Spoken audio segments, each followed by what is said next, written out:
আজকে যদি একটা বাইক থাকতো তাহলে বন্ধু তোকে পিছনে নিয়ে পুরো শহর ঘুরতাম। আজকে যদি পকেট ভর্তি টাকা থাকতো তাহলে তোকে দামি রেস্টুরেন্টে গিয়ে খাওয়াইতাম, তারপর ফেসবুকে একটা স্টোরি মারতাম। কিন্তু অর্থ বলেও তো একটা কথা আছে। আজকে আমরা মধ্যবিত্ত, নুন আনতে পান্তা ফুরাই। তাই বলে এই দিন দিন না রে বন্ধু, আমাদেরও সময় আসবে। আমি চাইলেই আমি খারাপ পথ বেছে নিতে পারতাম, কিন্তু আমাদের ফ্যামিলি থেকে আমাদের সেই শিক্ষাটা দেয়নি। অভাবে পড়লে মানুষ কত কিছুই না করে। কেউ মানুষের দুর্বলতার সুযোগ নিয়ে সুযোগের সদ্ব্যবহার করে, কেউ প্রতারণা করে টাকা কামায়, কেউ আবার ছিনতাই করে টাকা কামাইয়া শরীরের মাংস করছে গরুর মতো। চায়ের দোকানের মুরব্বীরা না, আমি বলছি, হ্যাঁ আমি বলছি, এ সমাজ আর সমাজ নাই। জিনা থেকে শুরু করে চুরি চামারি পর্যন্ত এ সমাজ আর সমাজ নাই।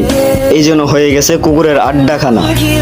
তাই আজ আমার পকেট খালি বলে আফসোস করিস না বন্ধু।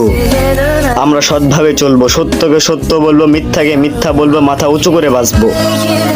আমাদেরও সময় আসবে, সেই দিন যেই দিন আমার পিছনে বাইক থাকবে, পকেট ভর্তি টাকা থাকবে, মানুষ দেখলে সালাম দিবে। ওই দিন তোকে নিয়ে শুধু শহর না, পুরা দুনিয়াটাই ঘুরে দেখামু ভাই। তুই শুধু একটু দোয়া করিস।